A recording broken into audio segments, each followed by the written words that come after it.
নমস্কার, চলে আসলাম আপনাদের জন্য নতুন আরেকটা ভিডিও নিয়ে। আজকের এই ভিডিওটা হচ্ছে এনগেজমেন্ট প্রোগ্রাম।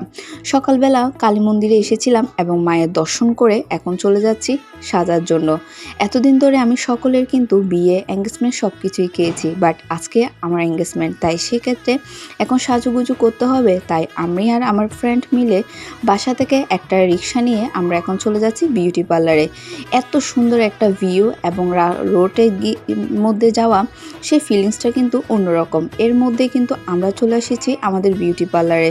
আসার পরে দেখতে পেয়েছি তারা এখনও কেউ আসেনি, তাই তাদেরকে কল দিয়ে তাদেরকে ইমার্জেন্সিভাবে নিয়ে আসলাম। আর এর মধ্যেই কিন্তু আমরা এখন চলে এসেছি। এর মধ্যে আমার একটা ফ্রেন্ড, আমার বেস্ট ফ্রেন্ড আমার সাথে গিয়েছিল এবং সে কিন্তু প্রচুর পরিমাণে মোবাইল টিপে, কারণ তার কোনো সারাদিনের মধ্যে খাই দেয় আর কোনো কাজ নেই, এগুলাই হচ্ছে তার কাজ।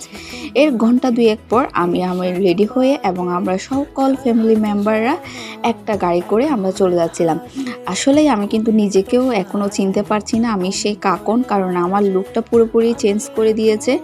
এর মধ্যে যেহেতু আমাদের বাড়ির পাশে আমাদের ক্লাবটা ঠিক করা হয়েছে, তাই যাওয়া আসা আমাদের থেকে বেশি একটা অসুবিধা হয়নি। আর আমরা সবাই একটা গাড়ি নিয়েছি, এর মধ্যে কিন্তু আমরা সবাই একসাথে চলে যাচ্ছিলাম। এর মধ্যে কিন্তু আমরা চলে যাচ্ছিলাম, যেহেতু ক্লাব থেকে আমাদের বাড়ির দূরত্ব খুব একটা বেশি ছিল না, তাই আমরা খুব একটা দেরি না করে তাড়াতাড়ি চলে আসলাম। যেহেতু আমাদের শুভ টাইম হচ্ছে যে আপনার 12টা থেকে 3টার মধ্যে আমাদের আশীর্বাদ পর্বটা শেষ করে ফেলতে হবে, তাই আমরা আর বেশিক্ষণ দেরি না করে মামিদের সাথে একসাথে আমি চলে আসছিলাম।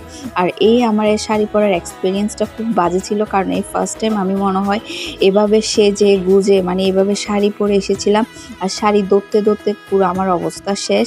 সো আমি পুরো হাঁটতে পারছিলাম না, আমার অবস্থা এতটাই। এই পর্যন্ত আজকের এই ব্লগটা এখানেই শেষ করছি। নেক্সট ব্লগে আপনাদের সাথে অবশ্যই দেখা হবে। এই পর্যন্ত সবাই ভালো থাকবেন, সুস্থ থাকবেন।